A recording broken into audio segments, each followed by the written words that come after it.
To the hands-on demonstration by Dr. Steve Buchanan tonight. We are absolutely delighted to have him again agree to give up his time to do this for us. I know so many of you have ordered his files, and I'm really sorry that we couldn't get files to everybody in time for this session, but anybody who's tried the files has just come back and ordered more. So in a way, it's really, really good that it's like we're seeing that anyone who's tried them really likes them. And in a way it's bad, I'm sorry that we couldn't actually get them for you to have them here tonight. But I think you'll be able to see from Steve's presentations tonight, and when you get the files yourself, how different they are to so many other file systems that are available on the market.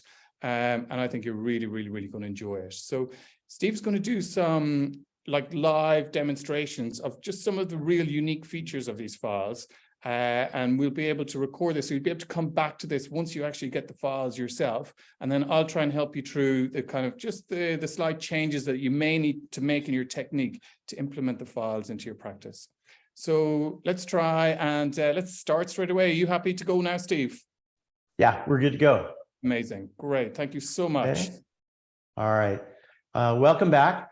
It's a pleasure to Zoom with you, because I got up in my own bed this morning, fed my dog, came in here and get to do this with you guys, and then go home tonight or this afternoon.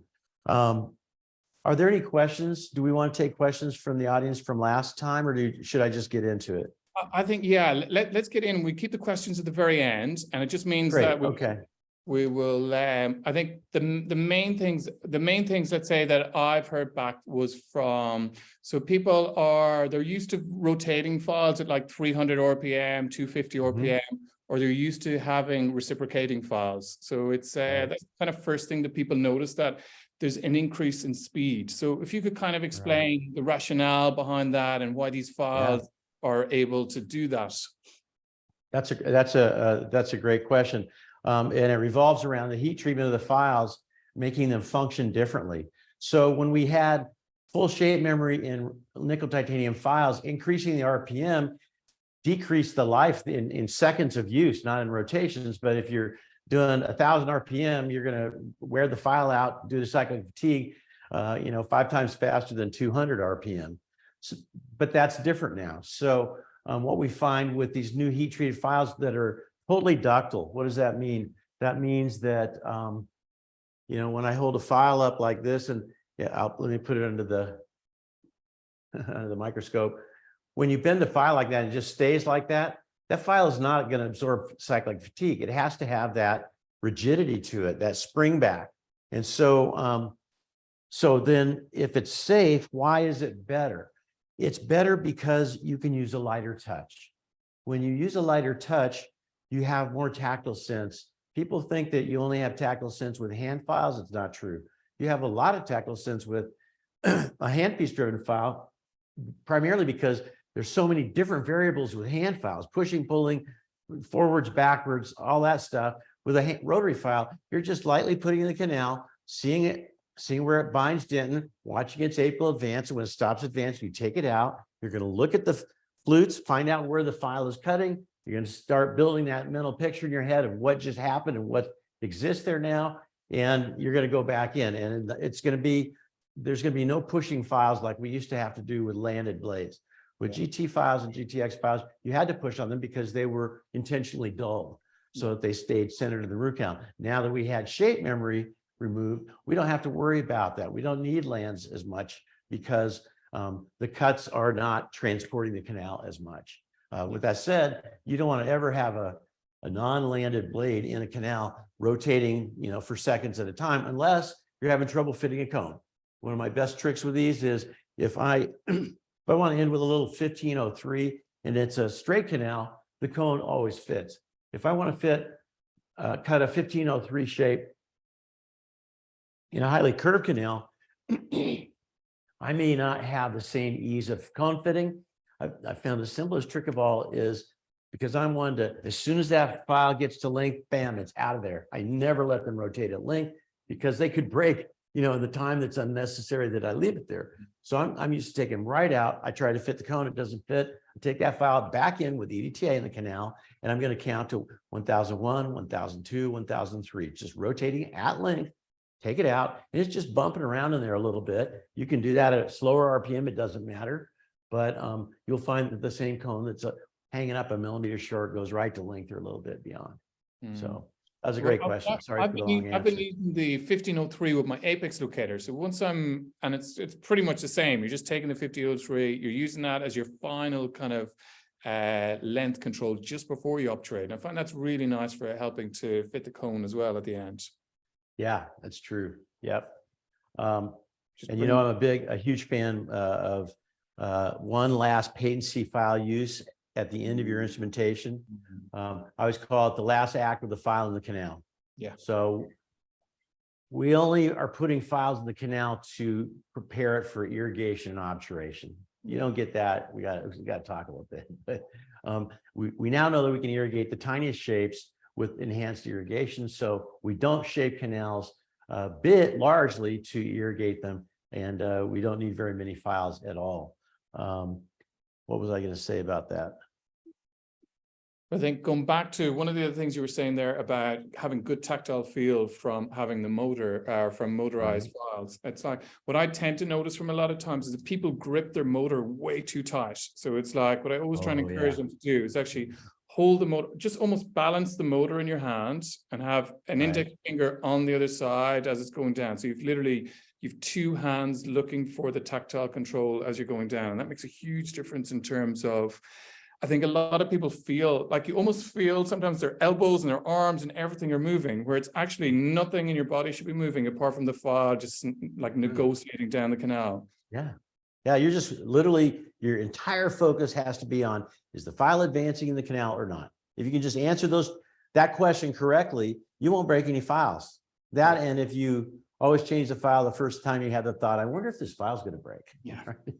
Most effective avoidance of file breakage technique of all time, because we all have that thought. If we have any experience breaking files I wonder if this file could break. No, it's okay. Did you see our file bill last month? There's 5 people in the reception area. Just push on the thing and let's get the link. And it works the first 4 times, and then you break the file the 5th time. So anyway, just keep those are the only 2 things that I think about when I'm doing it. And the rest of it is just, paying attention to what I'm feeling tactily. And you're so right. A light touch on that. Every now and then I'll see a dentist in my lab, and he's holding the handpiece like, this. It's like, come on, we're not doing Crown and Bridge lab work. We're doing a preparation when we need a light pencil touch. Exactly. Okay. What else? What should we talk about? I think that's the first thing. The second thing I think is there's a lot of files. So it's I think a lot of endo's been quite dumbed down, whereas actually we all know how complex the whole root canal system is. And it's so for people who are brand new to the system, I really like the small pack. I think that's a really good intro to the system where you have the it's a very popular pack.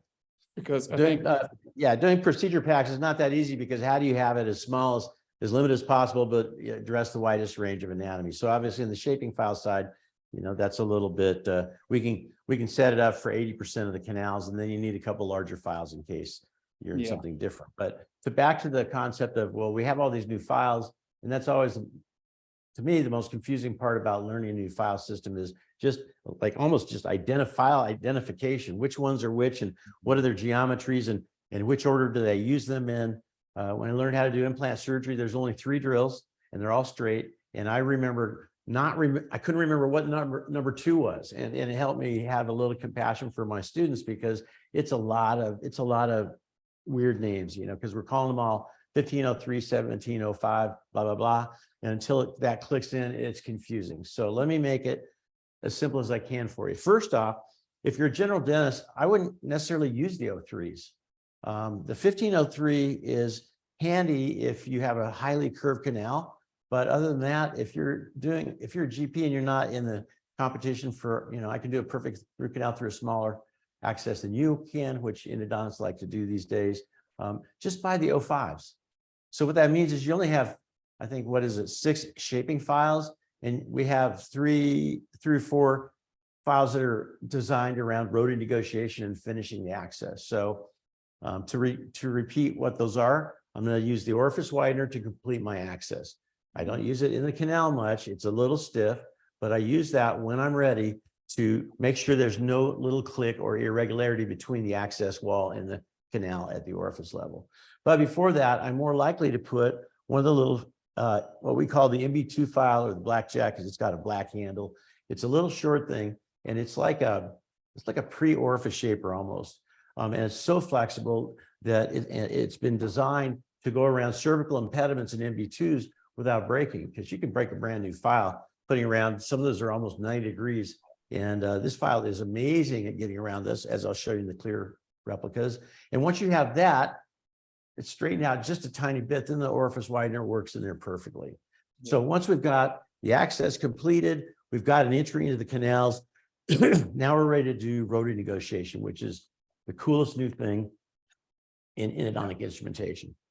I think just before you go on that, I think so a lot of people haven't tried this MB2 blackjack file, and it's like, so right. From my experience so far, it's been brilliant for getting into MB2s, it's been brilliant for getting into mid-mesial canals, it's been brilliant for getting into calcified canals. So, you know, you can see where the canal used to be, and you just need to get that little initial coronal calcified piece of tissue out. So in my experience, when you see people trying to navigate those, they use so many hand files and they go in and they bend them, and it's a very kind of slow, laborious process, where it's like, just in terms of efficiency, that speeds up that initial entry into the canal system. Like, it saves so much time. It's crazy.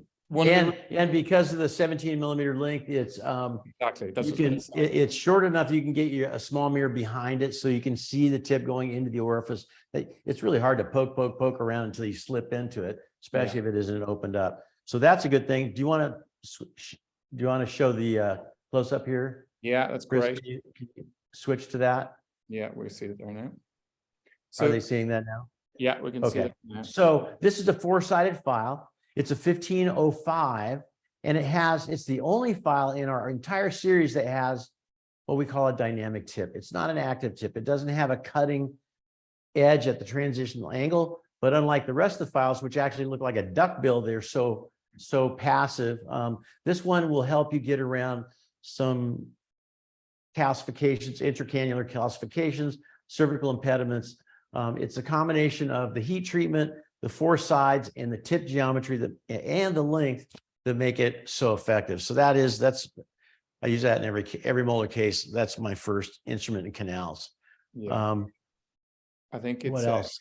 And I think as well. So then we have the rotary negotiation concept, which is if you can get a handpiece, like a cordless handpiece with an apex locator in it, that makes it even cooler, because you're going to quit worrying about what your estimated lengths are. You're going to just put it in there, let it cut, pull it out, look at it, clean it, make sure the flutes are okay, put it back in there, it cuts, and you just repeat that until it just goes and stops, like instantaneously, more accurately than I could ever place that file.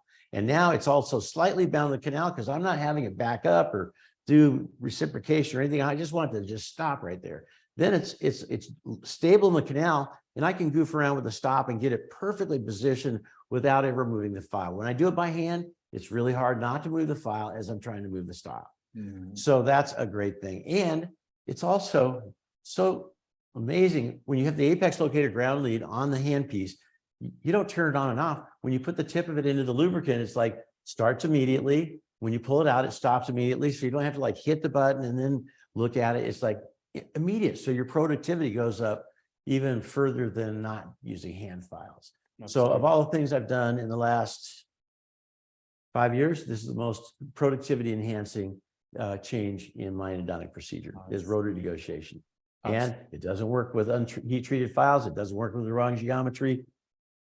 Yeah, no, absolutely. And I think it's so a couple of people have tried them, and their initial feedback was like that like 1503 in difficult canals has been like frighteningly quick how well it can like just get to the apical stop, rather than the traditional way of how people are still been taught is like hand filing up to size 20. It's like crazy with the kind of technique. Well, and if you start looking under a microscope at a cleared teeth or clear replicas and what happens with a hand file during negotiation versus a rotary file, it's not that the rotary file is safe as a hand file or as good as a hand file. It's way far superior. It is so much better than hand filing. With hand filing, we're watch winding, push pulling, watch winding, push pulling. So we're cutting debris, we're cutting the pulp, we're cutting the dentin, and we're leaving it all there. It's all just, mounding up. And if we don't use a patency file to clear it out, we're going to compact it with the next largest file. Yeah. With rotary filing, there's nothing left there. When it gets to length, it's all gone. It's up in the pulp chamber. And I'll even show you when we do the clear replica with the EZP files, you'll see that the particulate matter is up in the pulp chamber. It's not down there. So not only that, but that little duckbill tip will bump around impediments that will always engage a hand file. Hand files are tough to get to length because even when you bend them, they want to catch up in every little lateral canal, or accessory canal orifice or fin or loop. And with rotary files, they're just like in there kind of bouncing around. It's better that they're not thinking so hard. I mean, they're just like, what, me worry? And they just bounce their way to length. And then the apex locator stops the file, and you've got 3/4 of the whole instrumentation done for that canal. Absolutely. I mean, I was having a conversation at one of the kind of educators in one of the big undergrad schools here in London.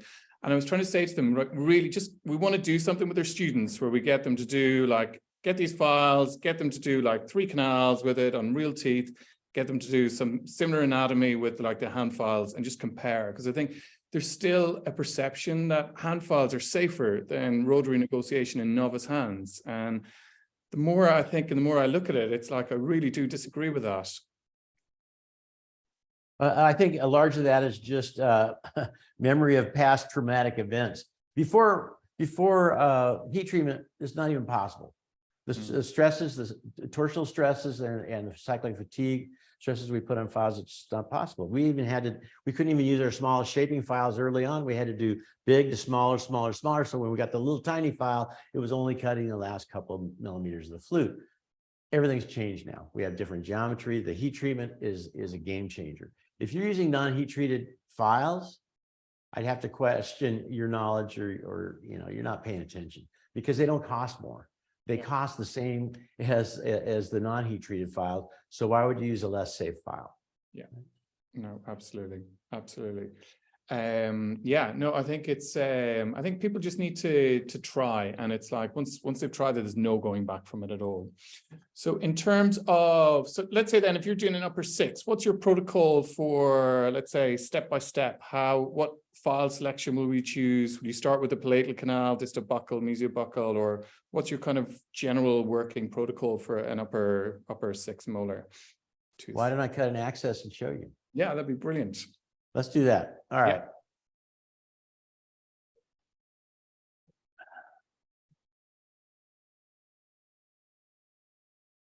Sorry, it's always a little awkward getting all my gear in the right place. It's okay.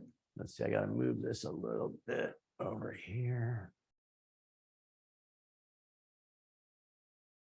By the way, all these imagery is through a ZoomX 3200 3D scope.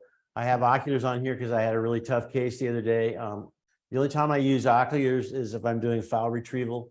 All other times I don't want that up there. I just have my polarizing lenses, and I'm looking at an 80-inch screen here. So this little tooth is about 2.5 feet across in my view line. That's kind of fun. Mostly it's because it's better for my back. Yeah. All right. So first I'm going to draw the access landmarks for an upper molar. And we may come back if we have enough time to do the anterior. I've got a really cool calcified anterior that we can learn about some more about cervical impediments. But let's start with the molar, because I definitely want to show you how to get into an MB2 and how to prepare an MB2 groove. Yeah. It's one of the most useful things you'll ever do to manage MB2s. Okay, because at the end of the day, MB2s are not only the most difficult on average canal we treat, they are the only ones without a line angle leading to them. So it's really hard to get a hand file that's been on the very tip into that orifice without unbending it. And that's what mesiobuccal 2 grooves are all about. So let's start with the landmarks. Number 1 is we're going to have to balance conservation form with convenience form. You can't give up convenience form, because then you're going to lose the whole tooth because the case fails. So we have to demand convenience form. The trick is, how do you create that and remove the minimum amount of tooth structure? Well, it's not actually as hard as you might think. You don't need to make ninja accesses to save tooth structure on a huge scale. The first rule of all molar accesses, and this is my rule, is stay the hell out of the back of the molar. There's nothing there for you. It's not helpful. All you're going to do is create a ledge, right? Plus, take a look at this. Here's my emergence angle from my distal buccal canal.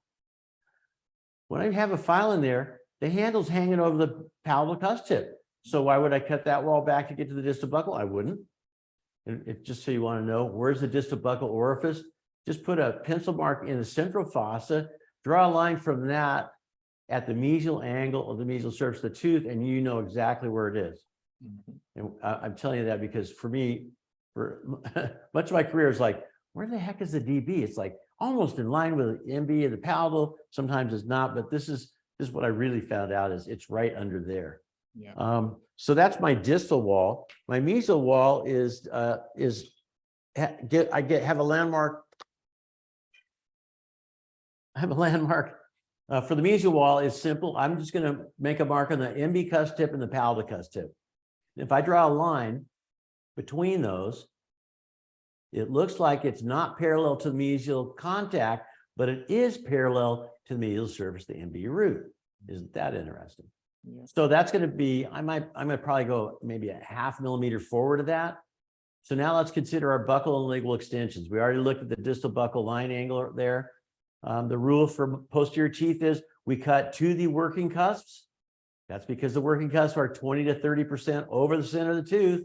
We do not cut to the idling cusp because they're often, like this one, almost even with the outside surface of the root. Yeah. So we're gonna hang back a millimeter or two on that one. So here's our outline form. It's a squashed triangle. And we want to round the corner right here, give a little bit of space there because the palatal orifice is going to be quite large. And when we have this wall determined, we'll have the best chance of finding the MB2. So let's go ahead and cut it in the clear tooth so you guys can see what's happening as we progress. All right, here's the burr kit we're going to be using. And it starts with trans ceramic burr. That's for getting through any kind of porcelain, zirconium, whatever. Those things are really wicked sharp. This is a medium-sized tapered diamond burr. This is what I used to do most of my dentin cutting to drop into pulp chambers. It was a little bit out of order because I would use this to get through the ceramic. I would actually use this guy, cross-cut carbide burr, to get through any cast restorations. Then I would go to this. If I have a natural tooth, I'm not going to need these two guys. I'm going to go through with either the 2 round or the 4 round through the enamel. Once I get through the enamel, I'm going to go to the tapered diamond burr, and that gives me more control and a smaller outcome cutting through dentin to the pulp chamber. Once I drop in the pulp chamber with this, I'm done.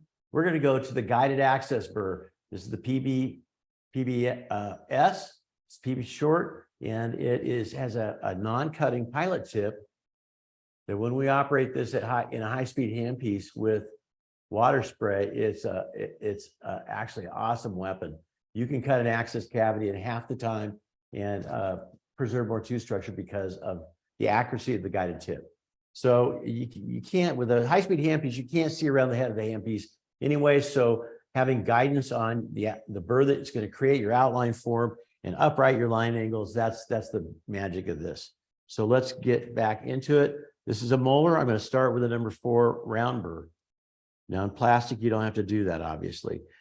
Tapered diamond burrs, they get dull a lot quicker if you're trying to go through enamel with them. So I'll usually go ahead, start the prep with a round burr. And here's the most important thing to consider when you start this. You can't do it at right angles to the occlusal surface. You're going to end up with a big fat ledge here, or you can even perf it. The trick is we have to treat these teeth with an opposing molar. You know, we don't have that much room. Here's the opposing molar, and I got to sneak over that mesial marginal ridge, get back in the distal direction to find the MB1, MB2. So that's not that easy. If we tip the access forward, if the access looks like this,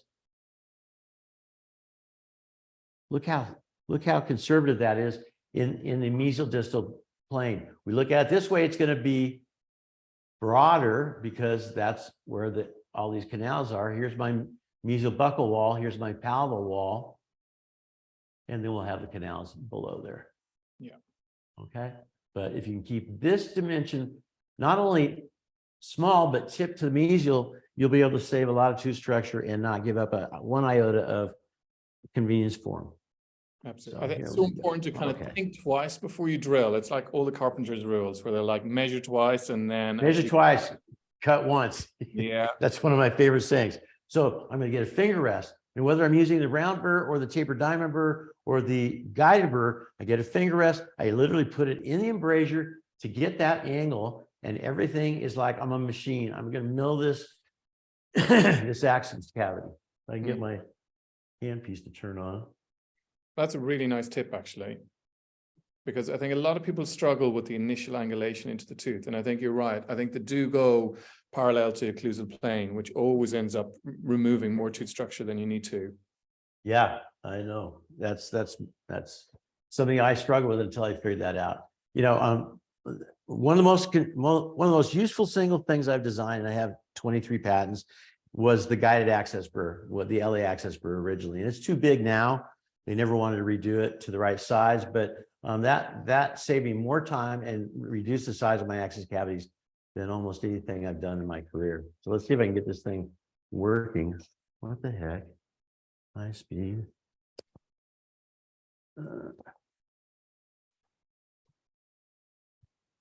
I got a new cart system, and I'm not sure why it's not working for me right now.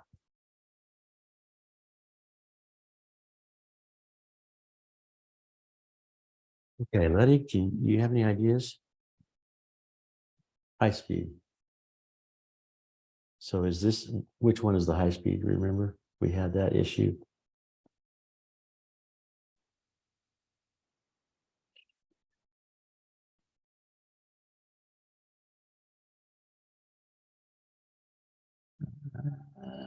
It's not settings.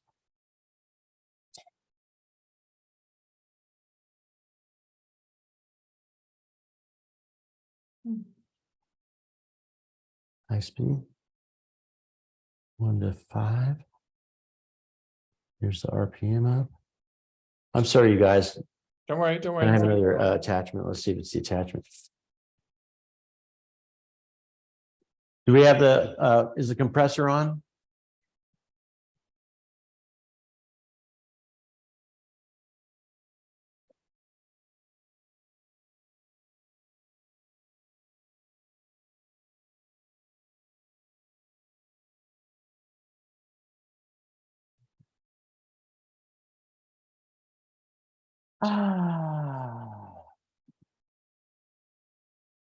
Yeah, I don't know what's going on. First off, the master switch was off, so we got that on.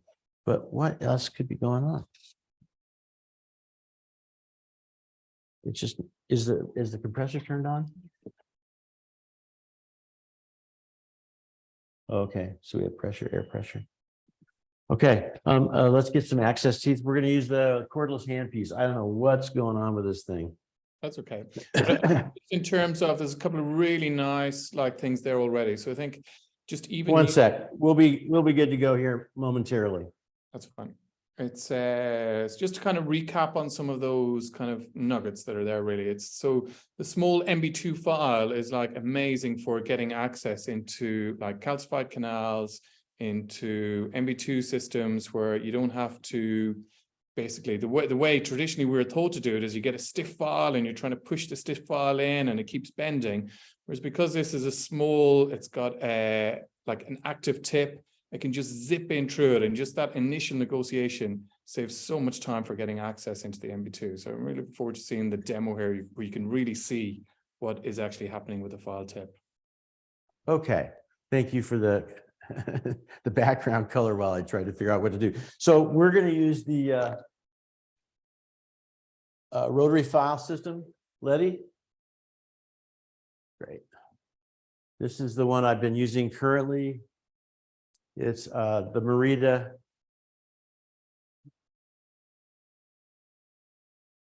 Root ZX2. This is these guys have been making cordless handpieces for endo longer than anybody else. Yeah. and this is a great system. The great thing about this is it's got the apex locator inside of it. So let me see if I can turn the light off and you can see okay, here we go. And it has pre-programmed settings. So I'm going to be using my, I usually use my MB2 file at 800 RPM. That's my first one in the orifice. My second file is my orifice wider to finish my access. Now I'm getting ready to go in with either, I'm not using this one. This one is not totally set up. I would be going back to a 500 RPM clockwise, 2 to 3 Newton centimeters. And now I'm going to go ahead and negotiate to the terminus. So let's see what that looks like. Yeah.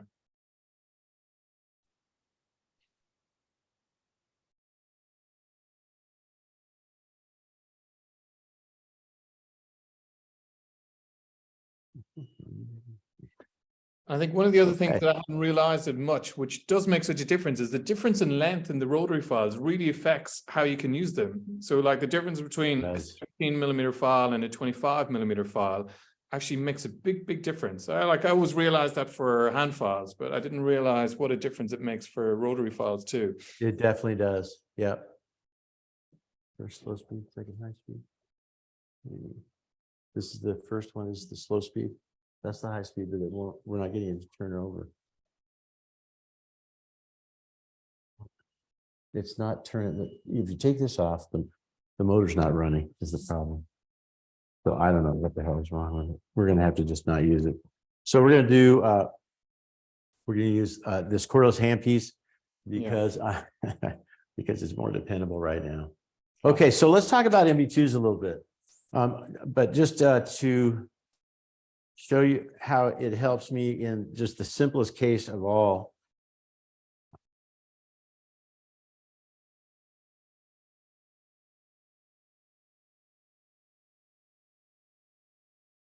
I think we've lost your audio, Steve.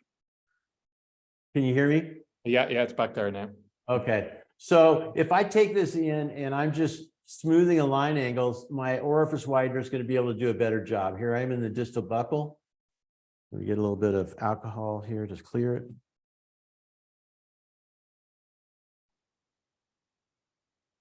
So you brushing away from the furcation then on these? I'm actually just moving it up and down the wall to keep it cutting at maximum speed. Now we're getting into, hey, Letty. Oh, we got it right here. Now we're getting into looking for the MB2. So the problem with the MB2 canal is that it's wildly curving as it's coming into the access cavity, into the pulp chamber. And if we look at the mesial contour of the mesial root, by the MB side, the MB1 side, it's almost flat. But look back here, there's a little, it's almost like a little knuckle. Yeah. And that part of the root is always more curved as it comes into the body of the tooth. That's why the canal has almost a 90-degree curve there as well.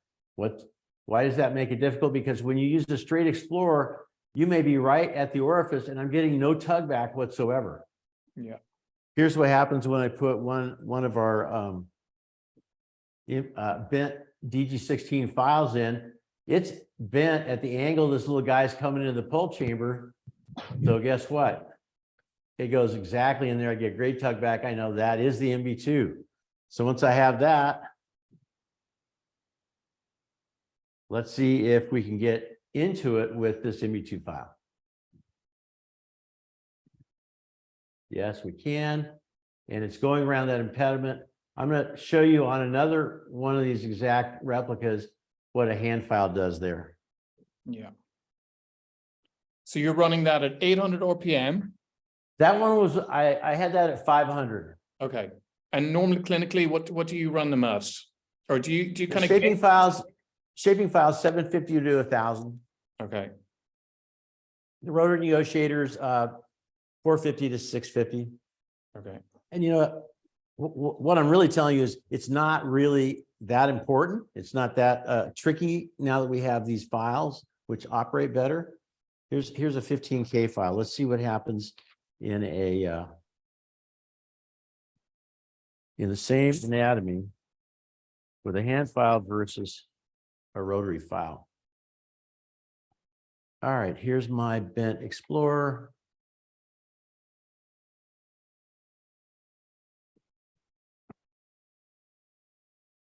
We have located the MB2. Whoops, not yet. There we go. Got it. And if you don't get tug back with a DG16, it's really usually a waste of time to put a hand file in there and try and get in. Okay, so here comes my short 15 hand file. This has always been my go-to when I'm getting into MB2 canals. Sometimes if there's an apical or cervical impediment, I have to bend the very tip of this to get in there. Let's see how this works.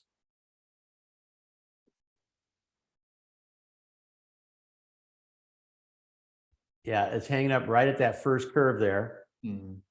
And I can pull it out and bend it. That's what I've always done. Let me see if where my endo bender is. Hey, oh, here we go. Okay. This is the new endo bender 2. It's got bending pliers on both sides. So it's a little bit more ambidextrous. So I had an endodontist ask me about the endobender actually at our microsurgery course at the weekend. And Okay. it was like, because at the retreatment course the week before, we really talked about how important it is to get that angle right, and how important it is to have kind of consistency in how you bend your files. Because yeah, the main thing is you need to bend it in a curve to the very last flute, and you can't do that with a hemostat. So here we are. This is how I would negotiate, and this is only to midroof because this is a 15K file, and that's too large to take a 15K file to length. My first file in an MB2 in a hand file is going to be an 08, but let's see. Here's my first impediment. I can flip it around. Watch one of that little guy. Yeah. Okay, now we meet the second impediment. Okay, I've got that. So I have to, if I turn this file looking for that different pathway, I will spiral the tip of the file, and now it's useless.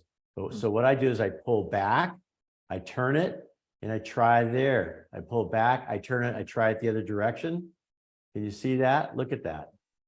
So I tried it in this direction, no go, met another impediment. So I'm just basically, and what I'm looking at here, my total focus is when I try it in a different direction, is it going deeper or shallower in the canal? And there's the, there's the Holy Grail. That's what you're looking for. Absolutely. And without seeing it, in this case, I took it further than I would have in a natural case, but there we are, we're to length around, and there was one more impediment at the very end. Let's compare that to a rotary, like a 15-0. But just on that, the crucial thing is that you've got a consistent curve on the file, because when I see lots of people trying to pre-curve files, it's almost like a 45-degree bend, 4 flutes up.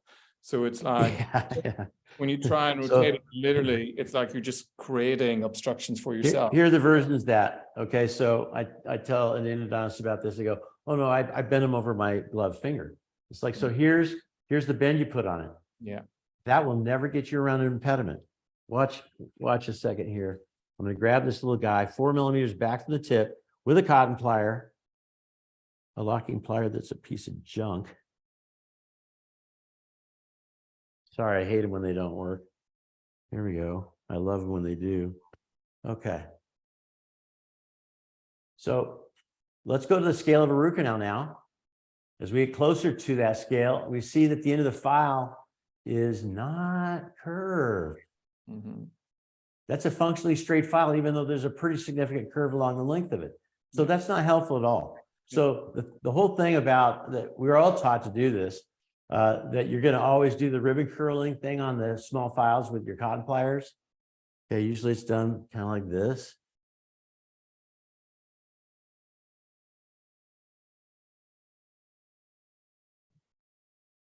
Yeah.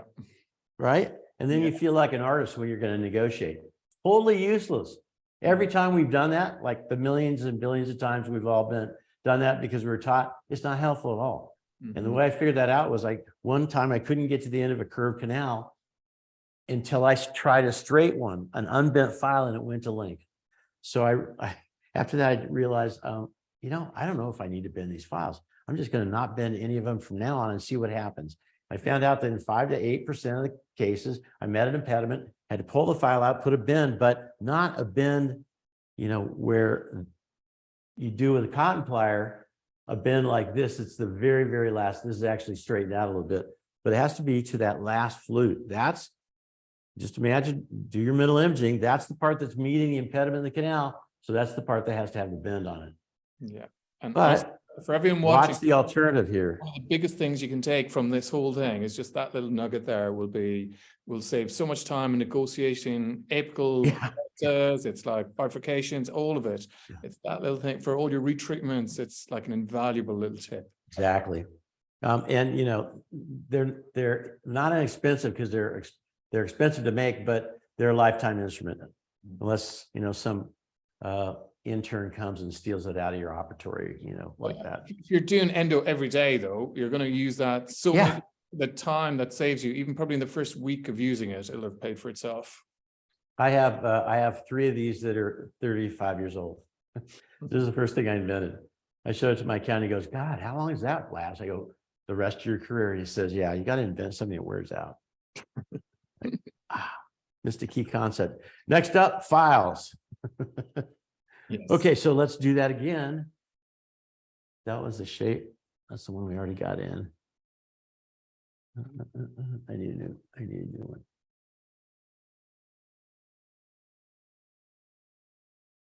God, how did we teach endo before we had replicas? It was kind of a dark art, though, wasn't it? Took a long time. Yeah, that's when we used to say you have to do 500 root canals before you have a clue as to what's going on. And now I can coach a dental student with replicas and get an ideal result with them the first time. It's crazy. Okay, so here we go. Let's try that same canal geometry with a rotary negotiating file. This is the equivalent of a 1505. So this is a 25 millimeter version of that short one. And again, why do we want the short one? Because this is so far back, I can't get a mirror behind it to help me get into the orifice, right? Okay, and one of my options is get halfway in here. Now look at that. I'm already past the 3 impediments and I'm heading for the finish line. This is plastic, so it's never going to be like that in a tooth, but it's not far from that in a tooth. Mm-hmm. One of the things that is really helpful, though, for the rest of the procedure, not only the negotiation, but the shaping, the gauging, the irrigation needles, the gutta percha points going in there, all this stuff. It's hard to get the tip of these little tiny things into the orifice. So I'm going to show you how I now create an MB2 groove. I can find it. Right file. Here we go. Okay, so this is an orifice shaper. It's got a smaller tip than most. It's got an 07 taper. The small tip, everybody seems to be makes it really popular. I'm going to switch it up to 1,000 RPM. Now that I have that canal opened up, I would probably not have gone to full length. But I just wanted to show you how the tip of these rotary files bounce past the impediments that engage hand files. Yeah. So now I'm using it in a mesial directed angle, and I'm pulling the orifice up that mesial wall.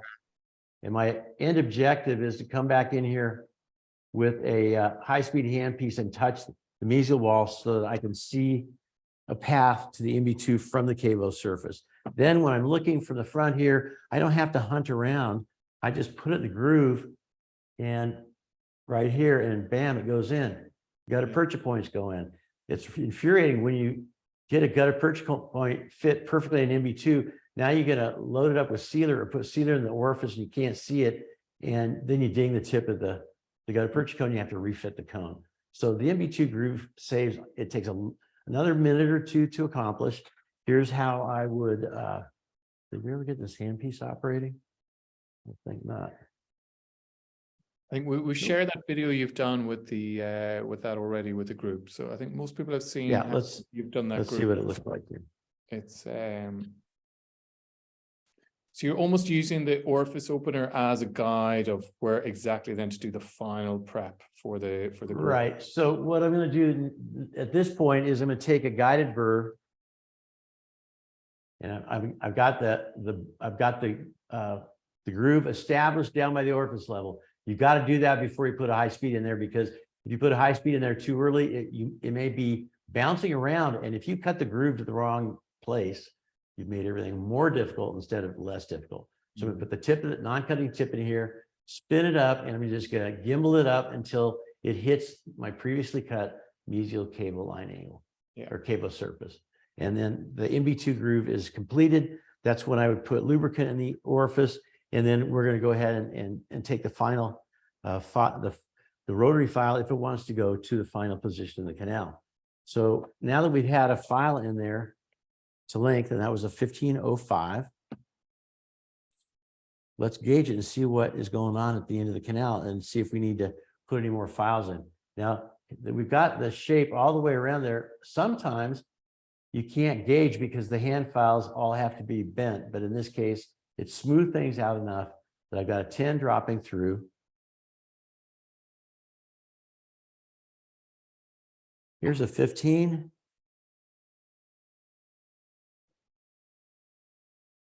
It's going through.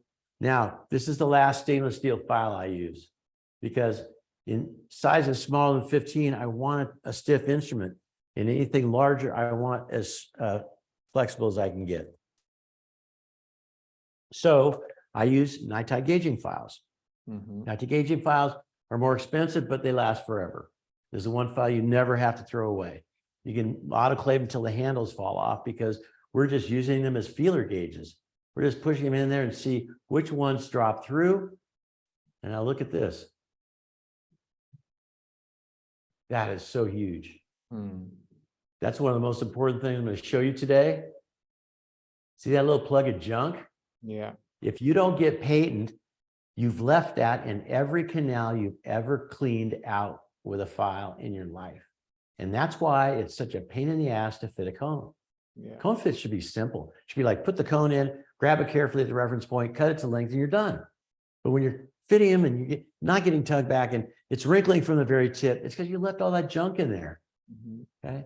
So one thing I didn't actually ask you, when you're using your motor with your apex locator attached, are you instrumenting right to your zero rating?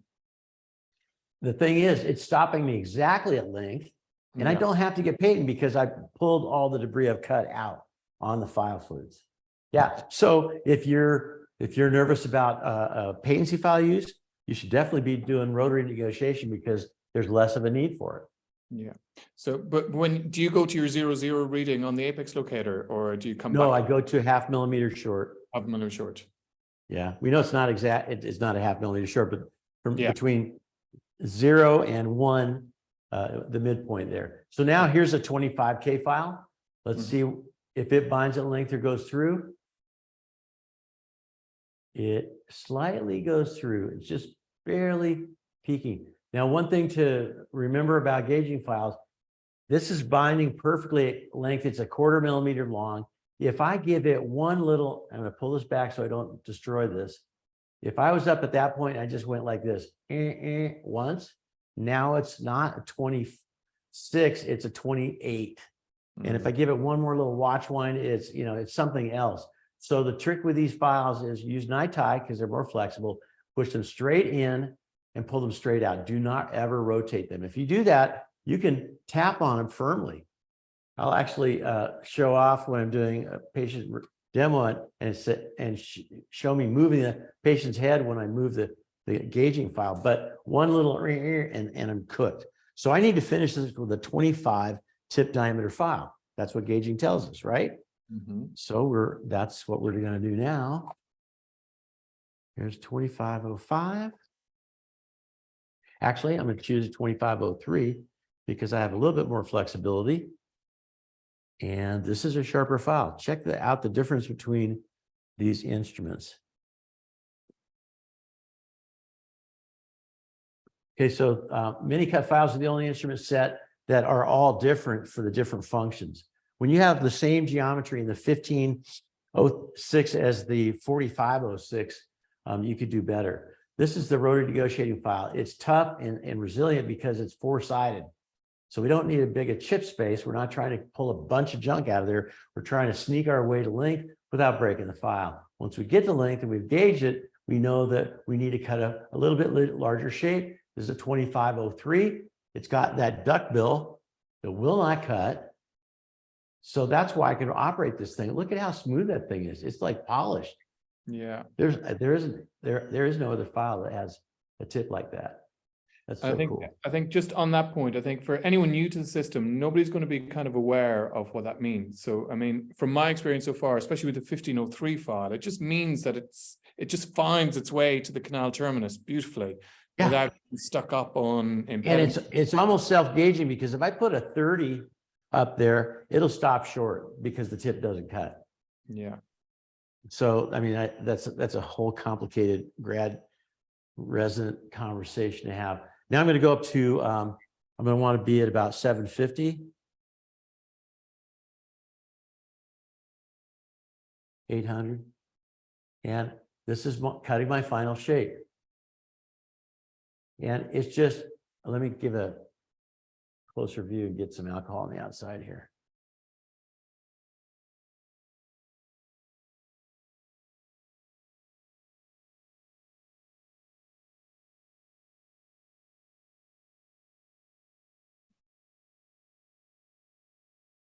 Okay. Going around the curve, I take it to length. We're done. Amazing. Let's look at the file and see where the flutes cut debris. They cut debris in the very last flute, I think. Yeah. Second to last flute for sure. Hmm. Now, the cool thing about this file is it's only 2 blades. It's got massive chip space. So when you go to do your shaping file cut, if you need one, if the terminus of this canal had been a 15, I would have said, I'm done. It's time to irrigate and fit a cone. Yeah. But because it gauged at a 25, I knew I needed to have a finishing file that had the same tip diameter, but I don't need to like use a series of them. I don't need to do crown down or step back shaping. Literally, I don't even need to put it in there and clean it several times. Usually in one fell swoop, it cuts the length, take it out, I'm done. So we're using now 1 to 2 files in total, including negotiation. Let's fit a cone, because cone fit is the proof of every shape.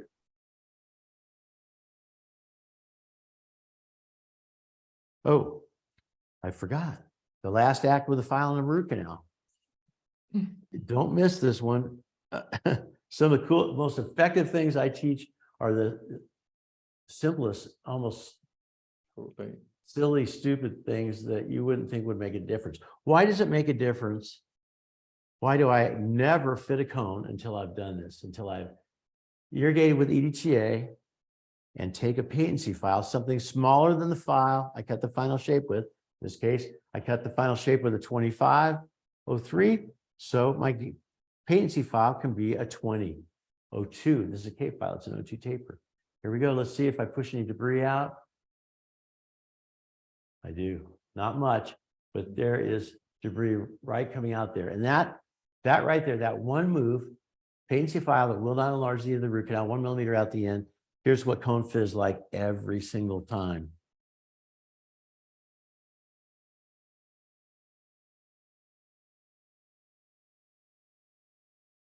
Damn, we're done. Sorry, I didn't show that, did I? That's okay. There we go. But I mean, what I really like about this is look at it, it's following the natural kind of anatomy of the tooth. It's not like a big. There's four curves in this canal. Yeah. So we need heat treatment more than we need sophisticated geometry. Okay. So just so you guys understand how to translate some of the marketing materials, because there's a whole bunch of baloney. And they can all be true, but all not solve your problem, but sound like they are. So when you see unusual flute geometry, more often than not, it's just because they needed that to be different, to differentiate themselves. So now we have this fit to length. Let's go up. And what's one of the questions when I'm doing a replica or an extracted tooth is, does my cone fit perfectly at the end of the root canal. If there's a gap between the cone and the canal wall, then my gauging was wrong or my cones fit wrong, but this thing is perfect. It's dead on. So that's exactly at length. We're going to cut it back a 0.5 millimeter and be ready to go. So typically, I'm going to shape the rest of these canals before we get done, but let's go ahead and fit the cone here. I usually reference my MB2, all the canals in an upper mold to the palatal. And I like to slide down the cone at right angles and touch the reference point, because that keeps me from making a parallax error. And for sure, I can't grab it like this or this, because we're fitting cones not by the tip diameter, but by the length of the canal. We're confirming that the taper goes all the way to length, sliding down, touch that, pull it out, make sure you click the pliers and pinch the cone so you have a reference, you know where that is. Then we're just going to cut it to length. See if I can find a blade here.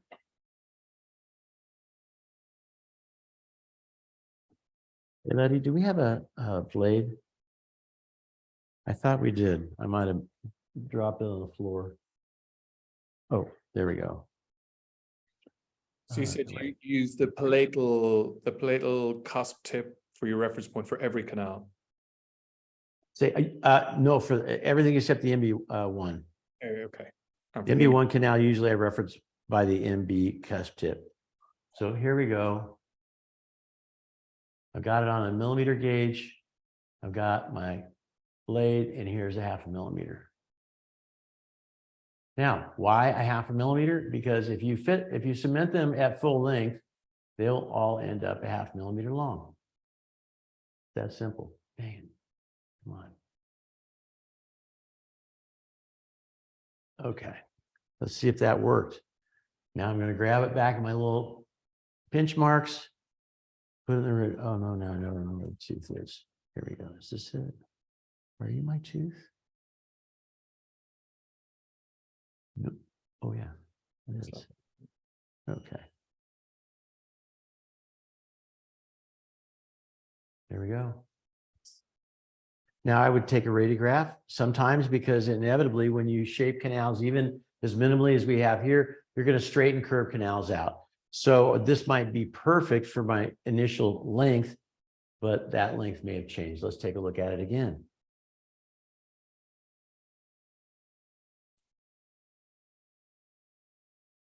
Yeah, see, it's about 1/8 short. If I took a radiograph and happened to catch this perfect angle, I would give it one more little clip. So let's go ahead and get the other ones done, one after another. It's really straightforward and fast. In a palatal canal, just if we want to go to something easy for a second, a lot of times I'll just start gauging them because they're huge canals. They don't need to be enlarged to find out what the terminal diameter is. And they tend to have a lot of taper. So my apex locator would use my rotary negotiator. They give me this length. And then I'd just be going, that's a 25, I got a 30, 35, 40. So in terms of workflow, when you start in upper, do you start with the palatal canal first, or do you start with the most difficult canal, or do you have a preference for the way you approach the cases?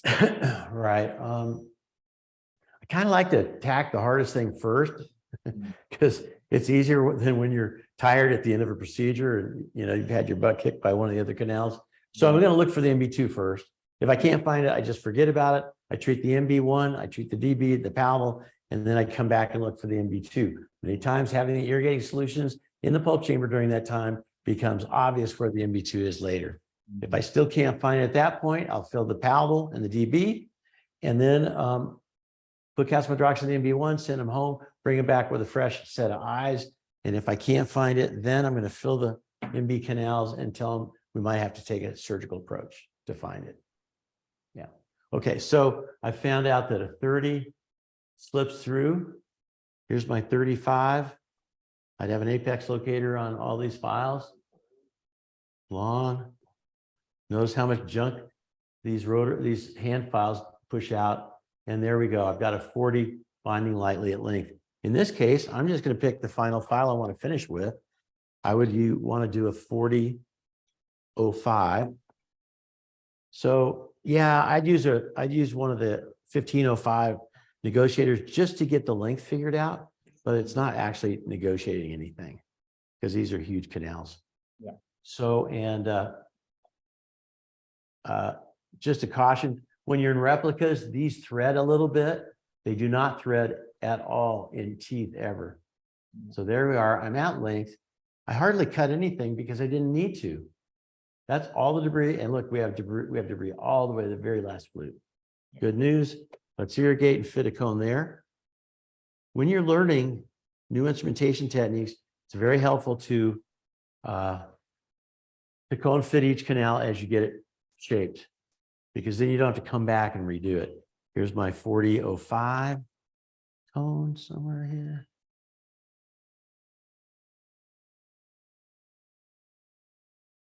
These are such cool cones. They have length marks on them, which is very handy. And they're also impregnated with bioceramic sealer, making them very stiff in the small size. I'll show you that maybe in the one.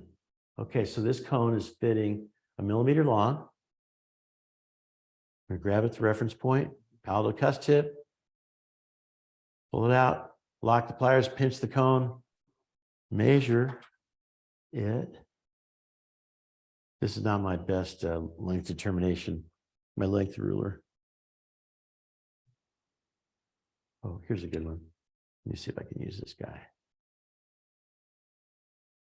Okay, that'll be better. So I'm 1 millimeter long.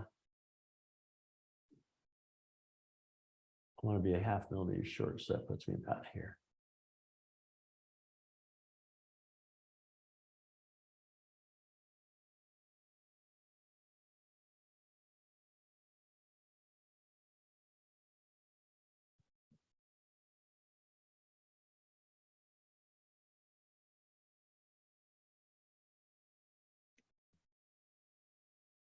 Nice. Okay, there we have it. That canal is ready to irrigate and fill. We're at exactly 0.5 millimeter from length. Let's look at the end of it. Might need one more adjustment. No, actually, that's a 0.5 millimeter. That looks pretty good. Very round. So we're using these super sharp blades. This file I just used there, look at how wicked those blades are. They look like Hedstrom file blades. And it still did not enlarge the end of the root canal one iota. Okay, so we're done with that. There's my palatal canal. I'm a big fan of locking pliers because I want to have each of these gutta percha points as they're fit, stay in a locking plier on my tray paper so I don't have to go hunting for them. Okay, let's see. So as a result, I'm a little weird about this, but I have 6 locking pliers for my endo set to do a molar. I have 4 plus 1 more. My assistant has at least 1. Maybe I give her the second one because we've got to pass things back and forth. And as I fit cones in each canal, as I instrument it, then I don't want to go hunting for it. I sure don't want to wonder if the thing rolled across the paper and I have the right cone. Okay, so the palatal canal, how fun was that? A single shaping file. One file. You know what? This guy here, you can use that guy again. They're super ductile. Look at that. However you bend them, they just stay there. So they're not gonna die because of cyclic fatigue. Let's do the distal buckle and the MB1. I'm gonna go back to the 1505. Let's try the 1503 this time. Here we go. This is my favorite file. I mean, it's like, I think 1503 is a very sweet file. Yeah. I've tried. I get sent probably 5 different files file systems every week, and this is my absolute favorite file. I love it. It's unbelievable that 1503 can be this robust, and there we are. Now, again, I'm not saying that you're going to have that easy a time to getting to length, but one of the reasons this is so fast to cut to length, besides the sharp flutes, is that it's small, it's tiny. The less dent we have to cut, the easier it is to get to length. And we never could think about it like that because we didn't have heat treatment. It wasn't possible. Now that we have heat treatment, we can use small files. Now that we can use small files, we cut less dent, and we're more conservative by far And we don't have to buy as many files. Yeah. You know, bigger files break easier than small files, in my experience, if you're in a curved canal.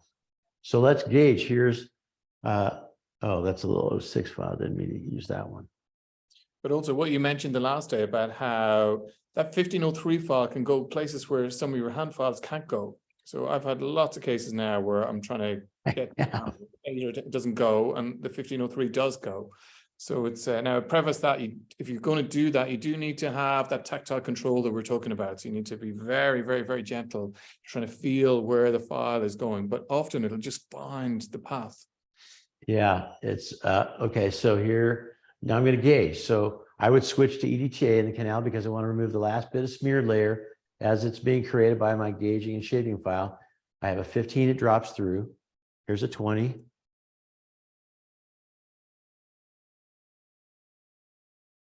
Guess what? The MB1 terminus is smaller than the MB2. A 20 binds at length. I have two choices. I could just fit a cone in here because it's close enough, or I could put a 2003 into there and fit a cone. Let's do that. That's the most reasonable demo. So here's a 2003. So going from a 1503, which is what I had in there just now. Sorry, these things get a little bit hard. Okay. Where's my 1503? All right. So I'm going from my 1503. The yellow on the shank end of it is the 03 taper. The colors close to the file or the tip diameters. But look at the difference in the flutes. The 1503 has 4 sides. The 2003 has 2 blades. This is the weakest file in the whole series. So I would use it with a light touch. And my other alternative is to put a 2503 in there. It probably would cut the length. Let's go back in. And I just need to kiss it once. I don't need to be down there for a serious period of time. We're going to irrigate. Final act with a file in that canal is patency instrument. We're still pushing a little bit of debris out, not a surprise. And let's see if the 20 still binds at length. It slips through just a little bit. Okay, so I'm guessing, do we have another locking plier? I'm guessing that the 2003 cone will fit to length and long, but I never mind if it binds long because I'm always going to adjust them anyway. And what I really like about the way you're doing this is that you're not doing it by a set recipe. So it's not like a manufacturer telling you do X, Y, Z. You're gauging the anatomy, you're seeing what's there, and then you're using the file that's appropriate for each canal rather than doing a set thing for every tooth or every canal. Thank you. Yeah.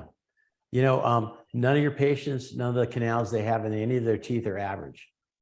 So we can't set our final shaping objective by an average anatomic statistic. It's nonsensical if you put 3 brain cells to it.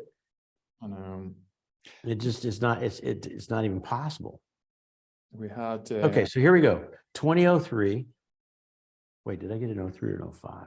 That's an 03. Here we go.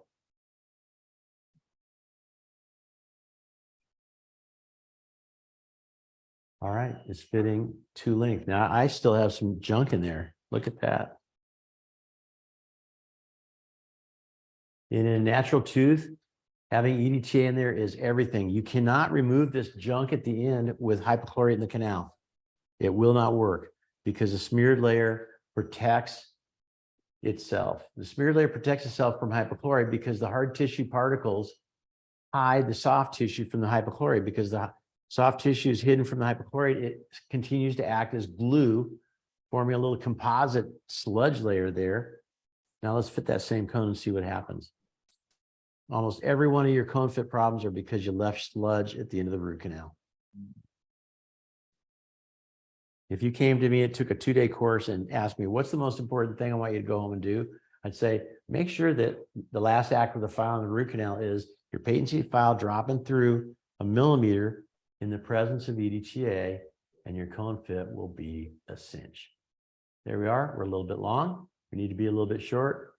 One thing love about the support material that ends up being dyed as canal material, it keeps pushing out the end of the root canal. So you can't do an exercise in one of these replicas without really coming to terms with how huge a tiny speck of debris is there. It's huge because it's going to impede the whole obturation process, because the end of the root canal is only 0.2 millimeters. So it takes like 2 flecks of, dust to make a soft tissue blockage there. So that's why it's so critical. Here we are. I'm gonna measure the MB1 to the MB cusp. Here we go. Lock the pliers, pinch the cone. We're going to cut this one. We're half long. We want to be a half short. So I'm going to cut 1 millimeter off.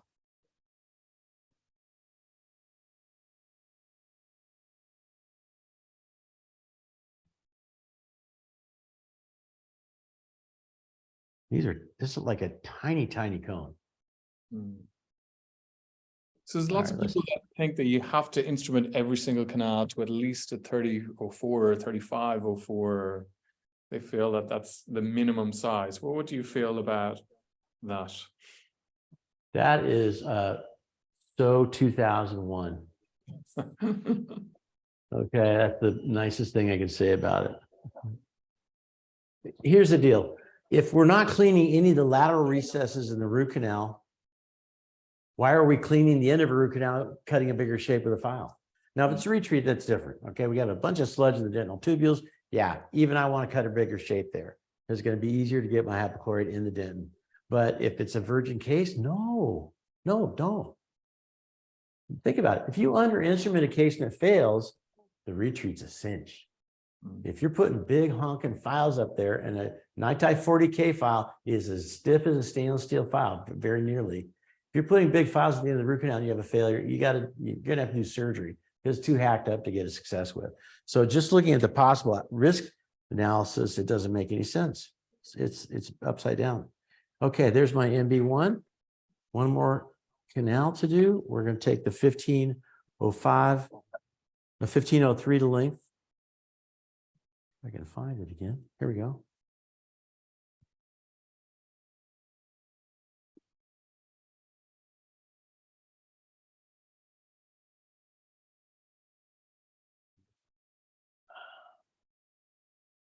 Just show you the handle so you remember.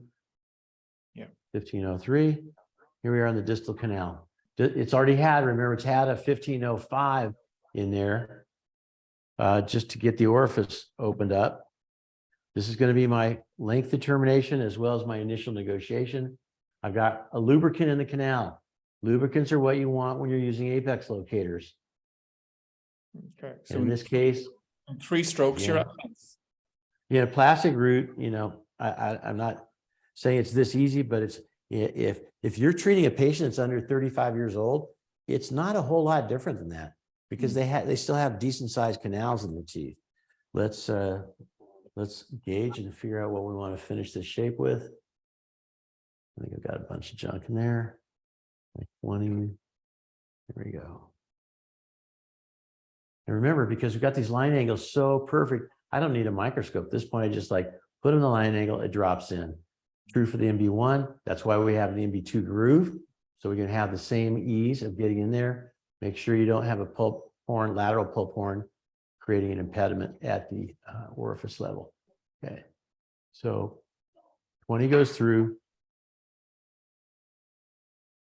25 slips through, pushing a little bit more debris with it. Let's see what happens with the 30.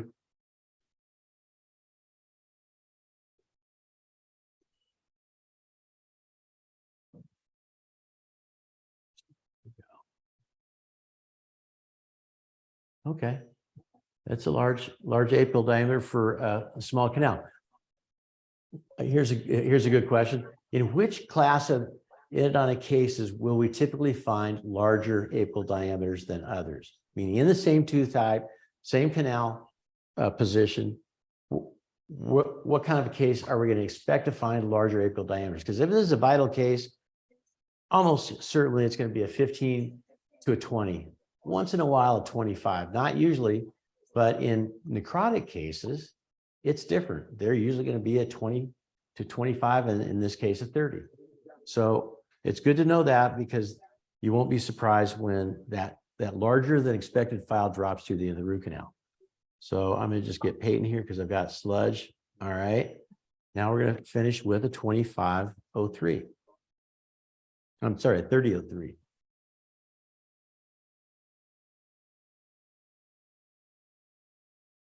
Here's a pleasant thought. Because we've gotten the number of files that you need to buy to do a case down to so few, like for molar, it's like 3 to 4 instruments total, including negotiation.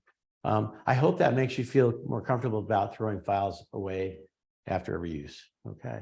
I think it's still single use here in the UK anyway, and it's but that's why I think the small canal pack I think is brilliant for people to start with, because you only need to buy a bunch of files if you cut big shapes. Yeah. Okay, so here we go. Oops, I just accidentally cut the entire shape.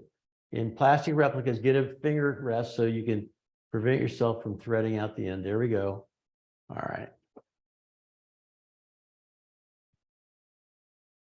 But the number 30 I'm going to treat this afternoon.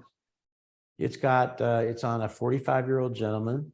He's a plastic surgeon, and his distal canal is quite large, really broad, buccal lingual. It has a 90-degree apical curve at the end. I'm not putting an instrument even through the end of the root canal. I was able to broach the entire pulp in one piece, and I'm actually going to just park a pulp sucker irrigating device in the distal canal with not a single bit of instrumentation.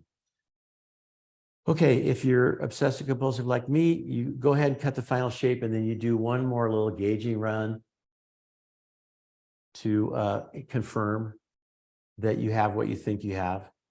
Now, if you're not showing cases on lecture stages, it probably doesn't matter as much. Here's the 30, okay? And without rotating, I can tap on it, it's not going out. I've got a perfect shape there. Let's fit a cone and be ready to do the irrigation phase of this. I need one more locking pliers. Here we go. Sorry, I threw the other one. So I think this tooth is a nice example, because let's say the distal buccal root there is going to be like a lot of premolar teeth that general dentists are going to treat. Yeah, exactly. And guess what? In this case, the 3003 fits almost exactly a ½ millimeter short. So we're good to go. So let's say a lot of general dentists be worried about, okay, I've made a 3003 shape. How am I able to clean that and seal that predictably? It's what would you say to them? The biggest change in obturation has been bioceramic sealers, because they've made everything so much easier. It takes me a third of the time to teach people how to do 3D obturation now. Yeah. Because in the distal buccal canal here, I'm going to use single cone fill. I'm going to irrigate the snot out of it. I'm going to dry the canal. I'm going to put bioceramic sealer in the center of the canal. I'm going to slide this cone through once to length, sear it off, pack it, and that's it. And if there's 5 lateral canals off this root, they'll all be filled just by putting the cone to place. It's kind of remarkable. Okay, so here comes my little tiny 2003 MB1 cone. Did I get that right? Did I get the wrong cones in place? I think it was 20. I think it was 3003 on the MB. No, I had the 2503 in MB1. Okay, I think I got that. Made that little thing tired.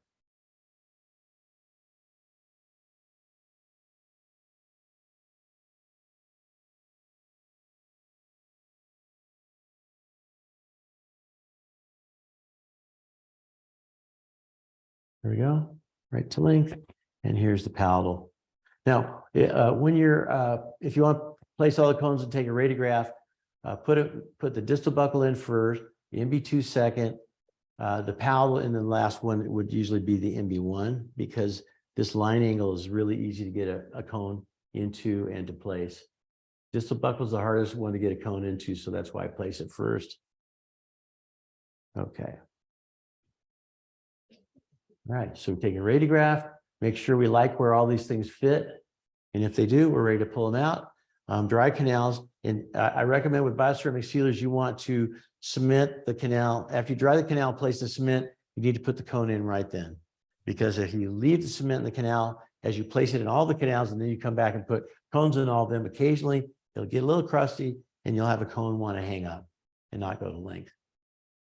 Any questions about that? Now, obviously, all the isthmuses and lateral irregularities, all the lateral canals, we have two on the distal buccal. We have one lateral canal in the palatal. We have 2 or 3 in the mesial buccal. All those are going to get cleaned out with the irrigating technique. And look at how conservative the access is from this angle.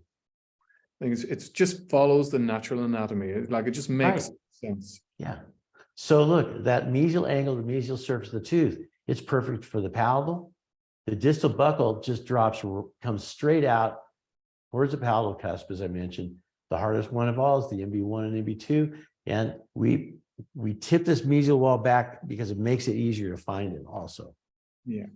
I think, could you just do that thing that you did at the very start about how you get your angulation right before you do the, it's a really, really crucial thing for access. Right. So if let me get a handpiece attachment. It's a little easier to see on the taper diamond burr. So I see so many cases where, let's say, dentists have already accessed the tooth in an emergency situation, and it's these little things can just save so much tooth structure, especially if you're under pressure. Now, here's what's going to happen. Here's going to be what happens if you cut from this point at 90 degrees to the occlusal surface. You're going to have a big fat ledge right here. It's going to make you miserable while you're looking for the MB2. You lost tooth structure. You unnecessarily weakened it. You haven't improved your case. Cutting this back like this, same problem. You end up with this big ledge here, missing tooth structure for no reason. This is just so elegant and simple. It's not that tough. All it takes is, here we go. I'm getting ready to cut that. I get a finger rest. I put the burr in the embrasure, and I'm like a milling machine. We can't be doing this thing. You go ahead and get your angle straight up and down buccal lingually, tip to the mesial to match the mesial surfaces of the tooth. And here we go. That's my mesial wall. There's my distal wall. I'm not going to change the angle of this at all. Now, once I drop in, all these landmarks are so that you can get an opening in and drop in the pulp chamber without being outside your ideal outline form, right? Because once I get into the pulp chamber, I'm getting rid of this thing. I'm going to get a guided burr. I don't want to think that hard. I don't want to put dings in the access wall. If I have a guided burr, I just get that thing put. So then same exact thing. I come in here. Here's my guided access burr. I've got a penetration of the pulp chamber. Get a finger rest at the mesial angle, and I go in there and just take laps around the pulp chamber perimeter. And the cool thing is the pulp chamber is smaller at the orifice level than it is up here. It actually flares out up here. So because it's being guided by the pulp chamber perimeter at the pulp chamber floor, we end up with a smaller outline form up at the cabo surface. Yeah. Does that make any sense? And occasionally, if it's difficult to find the canal, just go in with the orifice opener a couple of millimeters into the canal, and that will help guide you to put your burr. So you don't have to rush and do the whole access cavity in one go. It can be like a dynamic access cavity. That's a great point. The way I think of access is it's a little bit interleaved with negotiation. So I'm going to cut my basic outline form. I find a penetration. I get my guided burr in there, tip it correctly, cut the outline form, but I still don't have straight line access to the canals. But this is a great time to come in. I used to come in with a guided burr, but it makes a bigger shape than necessary. Now I come in with that little MB2 burr or file. I go to the MB1, I go to the DB, see what, I'm not enlarging it, but just seeing, is it smooth to the palatal? And now I'm ready to put the guided access burr back in, finish the line angles. If I need to, I might use an orifice widener to do a final smoothing. But as you know, I'm a huge proponent of spending extra time in the access because it saves you time through the remainder of the procedure. Absolutely. That was a hard lesson for me to learn. Yeah. I had to pay the price for like 2 or 3 years of practice before I finally went, quit cutting it short because you're in a hurry to do the important stuff. Don't ever start that until your access is perfect. And then I got frustrated, and that was the inspiration for the LA access burr. I think it's and I think one of the other things that we haven't really touched on there, I know we've seen you doing the actual demos, but how do you actually describe the motions that you're using on the files as you go down? So how do you, so it's If not you a control, is right. it? If you control the diameter of the file, meaning you don't have big, huge files, you don't need to go anti-curvature. You don't need to do brushing motions. I'm only doing brushing motions because I'm trying to smooth that little kink right at the base of the line angle and the orifice. But other than that, I never do brushing motions in canals. It's a waste of time, because actually, if you push against this side, you know, you're brushing to the outside, supposedly, it actually levers the deeper part of your file to the inside of the curvature and transports more. So all you have to do is use smaller files, make sure they have, if they're shaping files, they have maximum flute diameter limitations of, you know, 1 millimeter or 0.8, and then you just cut the shape straight through the middle of the root. I'm not moving in any direction. I'm literally just, it's going straight in the root. All I'm watching is it advancing or not advancing? As soon as it slows down, I take it out. Exactly. Clean it off, look at it, put it back in. Yeah. Exactly. So it's that's the thing about rotary instrumentation is it's so much simpler. Hand filing, if I ran a Indo department, I would make the grad students use hand files because it's so difficult to learn. And I require the undergrads to use rotary files because they're so simple.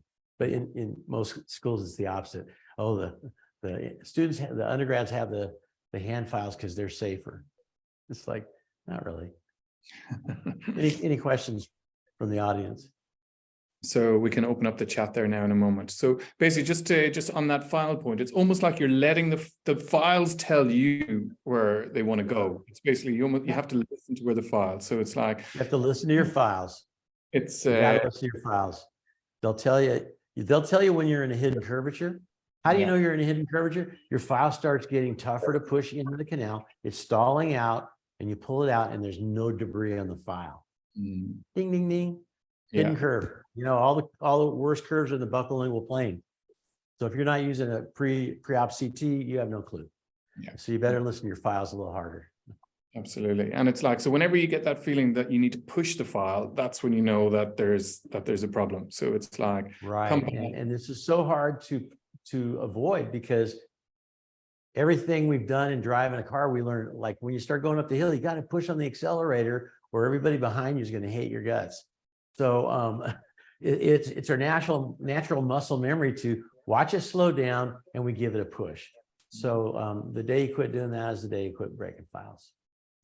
Exactly. Yeah. So it's just the other thing we didn't really mention that much was that the little angle on the DG16, which I've only actually recently used. So I had a lower 7 the last day on a lady that had very limited mouth opening, true crown, nightmare case. And it was just so nice to be able to use that to get into those mesial canals, just to show me where then I could pre-curve the shorter 17 millimeter files. Like those two things. Some of the most helpful things are just dead simple, and that's one of them. And you don't need to buy one that way. If you want to, get a hemostat and bend the last 2-3 millimeters at about a 20-30 degree angle, it'll be all the difference in the world. Also, you bend the other end the opposite direction, because when you narrow your molar axis, as an upper molar axis, mesial to distally, you can't even get in the distal buccal because you're at more of an upright angle coming into that orifice. So when you have this is the one that you use for the distal buccal, it goes in there and you'll feel right where it is and be able to open it up with your ultrasonics. Yeah, no, amazing. Yeah, big help. It's so there's a treatment. Do you use these for retreatments? Because we haven't really covered any retreatment stuff. I've used the 206 and I love that file for retreatments. It would be better to explain why. Yeah, it is. It's super helpful. I had one here just a minute ago. And I just lost it. Okay, where is that? So here's once again the logic of this instrumentation system is that we're optimizing geometry for the function. So four blades is not enough chip space. 2 blades is not strong enough to get carriers and gutta percha out of a canal without risking a file breakage. So this is a three-bladed file. It's a 2006. It's got a maximum flute diameter limitation of 1 millimeter. And if you use it at 750 to 1,000 RPM, you can have a carrier out in 20 seconds. I've been using them at 1,200 RPM, actually. That's even better. That's even better. I don't say that usually because it makes people nervous. They work better at 1,200. It's at 1,200 they work. I mean, but I don't feel it unsafe in any way. I think what I normally just do a little dimple with a little bit of heat, or just something just to get that little initial penetration through the GP, and then it just punctures beautifully right down through the. And also, it seems to just grab the GP as well and pull it centrally and up. It does, and I still don't know why it is, but if you, as you're penetrating the gutta percha, even if there's a carrier in there, if you move the file around the orifice in an anti-clockwise direction, the gutta percha rolls out of there like a rope. If you're pushing it around the orifice in a clockwise direction, it comes out in particulate matter, and it'll take you longer to get it out. So that's a weird little thing. I didn't even know how I figured that out, but one day I was just like goofing around there, and I went the opposite direction. It's like, whoa, it almost like the entire gutta percha came out. It looked like a heat melted cone. Right. Nice. So yeah, give that a go. Also, one other thing, just before you leave that on the retreatment files. So the 21 retreatment files as well are actually really, there's 21 and 25. So sometimes I start with the 21 and then you end up using the 25, but sometimes just to get that access into difficult canals as well, it can be easier to use the shorter file first. Yeah, that's one of the few times I use 21s. Yeah. Yep. Also, can you go to close-up, Chris? This is a round-ended ultrasonic tip. It's a millimeter diameter at the tip. If you do a half to a millimeter and it's not pointy, that is the fastest way you could remove gutta percha out of each of the orifices and get it ready for a rotary file to come in. Nice. Also great for making post space. Yeah.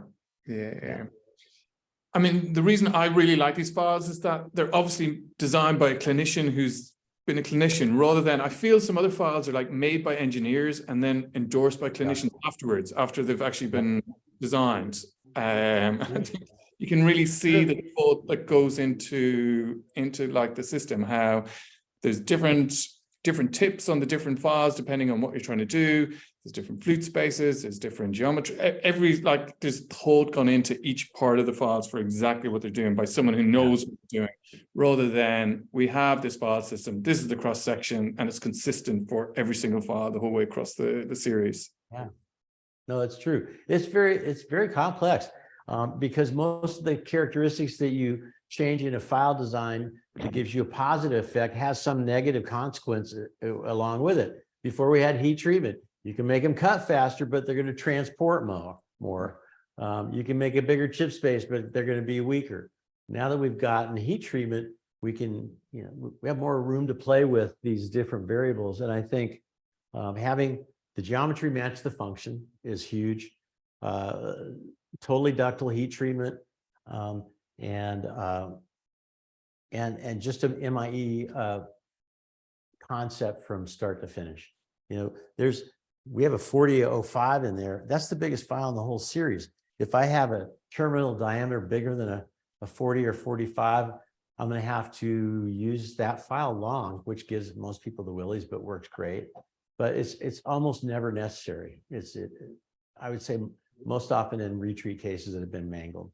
Yeah. So it is designed at a very complex level, but it's a very simple file to have in inventory and to use. Absolutely. I mean, we're now, once we get more stock in, we're going to be able to, and I'm so sorry everybody that's made orders that we haven't been able to get stuff, but we will get the systems to you as soon as we possibly can. But even for people who aren't ready, let's say, to commit to kind of minimal access density, I still feel that the orifice opener and the 1503, they can use with any system. So even if you're not ready to kind of go to the smaller shape yet, sure. I think those two files, if you can combine them with whatever other system you actually want to use, it will make your life so much easier as well. Yeah, that's true. And then eventually you will come down. Not that it can't be used successfully, but I'm not a fan of reciprocation. The very thing that rotary negotiation does that's so brilliant in that it's cutting that tissue and dent and debris and pulling it out of the canal, reciprocation does exactly the opposite. Cuts the debris, pushes this junk off the end of the file. So we're losing one of the most advantageous functional characteristics of rotary files we ever got, which was, and we didn't even plan for it, which was auger the debris out of the canal. And actually like 8 years before reciprocation came out, I was a fan of the balanced force technique. And so when we got that Italian Indo handpiece, you could program the direction forward and backwards. I programmed balanced force technique and got one of my files with like a latch grip on it. And what happened was it cut to length in an unbelievably short period of time. And it pushed a worm of debris that was 2.5 inches long out the end of the canal. And I just went like, oh my God, this is never going to work in a mechanized form. And boy, I was wrong about that. But it's but there's still such a huge draw to it because of simplicity. And I mean, for me, for retreatments, I think it's a really popular file that a lot of people use. But personally, I hate using them for that exact reason, that all you're doing is you're plugging all the stuff into the isthmuses, you're plugging all the stuff into the lateral canals apically. It's like you're making it'll look good on the radiograph at the end of the day, but it's like what you're not seeing is all the clogging up that's happening all the way around the tooth. Even with rotary files, you're pushing, there's a huge amount of force pushing debris into isthmus spaces. And that's not even reciprocating and pushing it apically. So as you know, that's why I only instrument with EDTA now, because I got to start dissolving that stuff at the same moment we're creating it, because we're creating so much smeared layer with rotary files that we never realized. Yeah. So, all right. I think that takes us to our time. Thank you so much, Steve. I know that was can I ask you one last question? Yeah.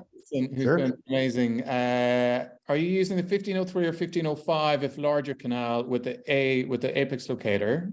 Sorry, where's your question there? In larger canals? Yeah, is that right? Okay. Then normally it work to 0.5 short of the 0 reading. So if you've got a larger canal, are you starting with the 1503 or the 1505? 1505. But I think, Alison, for that one, just start with a bigger file, because if that gets to length, you're done. If it doesn't get to length, then you can drop down a size. So for the bigger canals, generally the 1505 will go to length. Yep. And we're talking about 03 and 05 shapes. So if you want to cut, only use 05s and not use the 03s, you're not going to have any lesser result. Yeah. It's just if you're an endodontist and you're trying to make a point like this is how small we can make them and still fill 5 lateral canals, then you're going to love the 03s.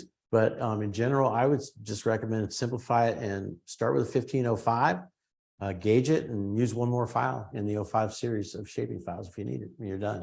I think the thing is though as well, never let like one file affect how you do a case, because it's like if your workflow is nice and it's like, and if you enjoy that one file can make a huge difference. And it's never worth trying to like save a file for the terms of efficiency. It's like, it's always more efficient to use that extra file and be.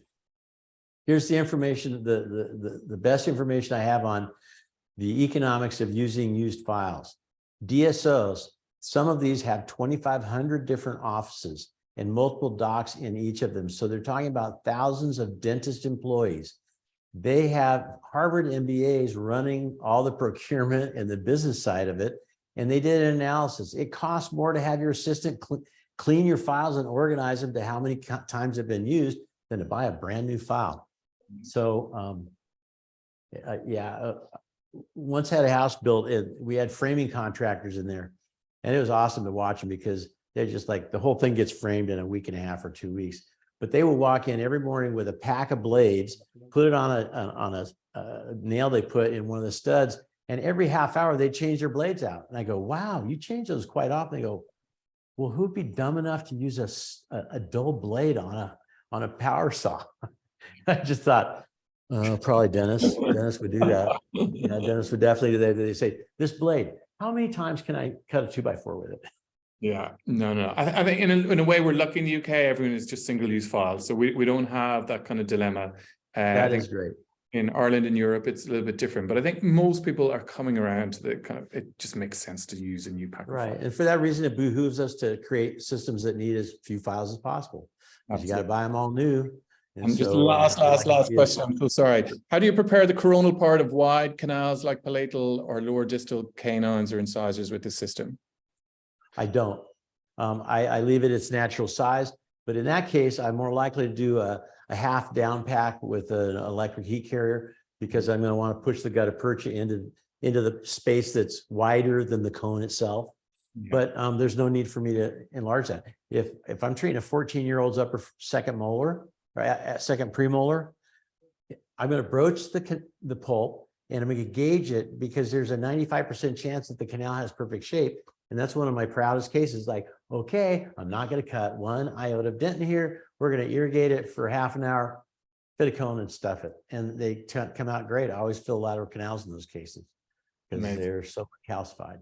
So it's, if you have shape, don't cut more dentin. We're only doing this to create a shape that allows us to irrigate non-shape. Absolutely. Thank you so much, Steve. It's like, you're welcome. It was my pleasure. Hope to do this again with you guys. Amazing. I think it's like the feedback from all the stuff you've done with it has been amazing. Amazing. Thank you so much. Bye. Bye. Bye. God bless doing, right? It's like what an absolutely brilliant technology. So I'm happy to stay on for a couple of minutes, guys. If anyone has questions, we will. Let me see, can I unmute everybody? And if anybody has questions, I'm free to stay on. Let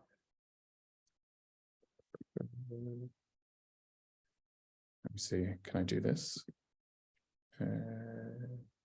Unmute themselves. Okay, so if anyone has a question, you're able to unmute yourself now. So Alison, sorry that wasn't clear. Do these rotary files get taken to zero reading? So I mean, it's up to you. I think what Steve says was that he takes it to half a millimeter to zero reading, but I think you need to go to the zero reading. Personally, I do. I take the 1503 to zero reading, and then as I go up, if I make the shape any bigger than a 1503, I come back half a millimeter from that reading. What sealer? So I know he uses a bioceramic sealer. They have, I'll get you the link for the actual sealer that he uses. Sorry, Daniel. Hello. Can you? It's Adi here. Hello. Oh, how are you? I'm good. Thank you.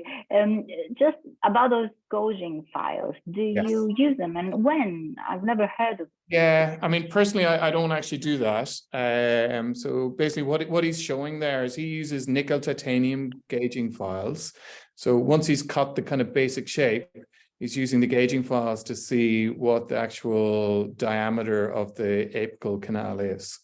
For me personally, I don't do that, because I think when you do a lot of surgery, you see that it's very rare for the actual apical part of the canal to be round. So it's like the file is only going to gauge it properly if it is a round canal. Yeah. So I prefer to kind of see it as a kind of system where I'm trying to make a kind of basic shape. I'm going to try and get that as clean as I possibly can. I'm going to use some ultrasonic irrigation and cause as much fluid dynamics in there. And then with the sealing, I'm just trying to bring the GP and the bioceramic to like just flow into any of those little apical isthmuses and lateral canals and stuff. So I probably don't take as much care with the apical gauging as he does. So I think technically, if you're trying to fit a GP cone perfectly to that size, then that's absolutely the best way to do it. I think in a way he's using it as well to figure out what final size to cut to. And I probably do it a little bit more generically than that. I try and just make a shape that I can clean without having to perfectly match the GP to the side, because I'm just using the GP to bring the sealer to the apical part rather than worrying about a perfectly kind of GC or GP attachment at the top. Hi, Daniel. Sorry, Daniel. Oh. Yeah. Oh, sorry. Hello. Hi, yeah, I can hear you now. So you want to know, is the MB2 file on ToothSaver? Yes, it's on ToothSaver. It's I really do need to go into the site and try and get it all tidied up to make. I know some people are finding it hard to find some things. But if there's 1505. no, sorry. The MB2 file, is that the 1505? Because there's one, because he mentioned 17 millimeters, but I couldn't see it on ToothSaver. Yeah, so I think we have it as a separate file MB2. So basically, it's the blackjack one. It's so it's got a black handle. It's 17 millimeters. Let me just go onto the site here now, and I'll try and see it.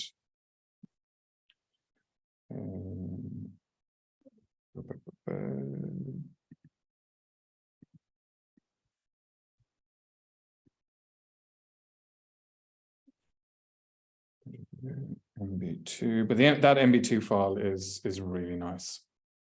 But compared to the 1505, which is a 25 millimeter or the 21 millimeter, is it just the Shorter? It's just a shorter version of it. So it's there actually as its own file. MB2. What's the title of that page? MB2 Minikut file. So if you just put in the search MB2 Minikut file, it'll come up. Oh, thanks. And let me see if it's in the kind of Minikut ones as well. Yeah, no, I need to actually add it into the whole Minikut. So it's on its own on a separate section, which makes no sense at all. So I will fix that tonight. So it's, if you put in MB2 Minikut, it'll come up. Yeah, I've just found it. Thanks. That other procedure pack is quite nice as well. So the 1507, 1505, 1503, 1505 for really difficult canals, that saves so much time because you can go in and you're basically the 1507 does all the kind of coronal flaring. The 1505 is just creating a little bit more shape deeper. The 1503 then, if it doesn't quite go to length, it's almost like you're kind of shaping down, shaping up, shaping down. And then I go between the 1503 and 1505 till I get to length. And that saves so much time on these cases that are a little bit difficult as well. So it's honestly, I think it's the best time ever to be doing endo. We've got so many different file systems now where you can kind of pick and choose depending on what you want. But for me, the two best files in this pack are the orifice opening file because you can do so much work with it. It's not just orifice opening anymore. It brings you right down to mid canal level. Whereas a lot of the other kind of dedicated orifice openers is literally just removing 1 or 2 or 3 millimeters in the coronal part. And the 1503 file is going places where my 10 file can't go. And it's, but again, just like he said, just use it very, very, very, let the file bring you to where it's going. Never push it. Let it see where it wants to go. And at the beak of the file, I don't think we probably described very well how it is, but basically it's almost like a duckbill, the tip of the file. So it's not cutting, but it just kind of bounces around and it goes around in a slightly elliptical shape and it goes into places where kind of a lot of files don't go, and it'll just find the little exit or the little bifurcation or whatever is happening in the difficult anatomy. And I've found it going places where my 10 file won't go, or when I've been trying to get patency, that file will go where my 10 file wasn't going to go. But again, it's just, don't push it. It's just kind of let it guide you and see where it wants to go. For retreatment cases, for kind of ledge bypassing, I've been using that 1503 with the endo bender and with T-mode for bypassing ledges, and that's worked really nice. And again, but it's not just like what I will always say in like on the retreatment course, it's not just that you press T-mode and do it. You have to try and visualize what it's doing. You have to have the curve on the files right, and you have to like hold the handpiece in a way where you're just allowing the file to find its way into the original anatomy that's there. Sorry, Daniel. Just going to quickly ask you. He was putting these MB2 into every canal before anything. His blackjack file. Yeah. Just to open it up at the beginning, and then the orifice opener or whatever, and then generally the 1503 would go in after that and measure. Yeah. So I mean let's call it the blackjack file just for ease sake. So it's like, so that file, because it's 17 millimeters long and kind of difficult to access cases, it's so nice because it can just get in and you can pre-bend it. So it's like, and so on a lot of upper molars, it's just really easy to get that file exactly where you want it to go. The orifice opener then, which is like the 1507, then that just takes away all the coronal interferences, and then your 1503 just slips in. And he kind of measured. He was measuring. The other thing I didn't get is he was putting the GP in and then cutting it. Yeah.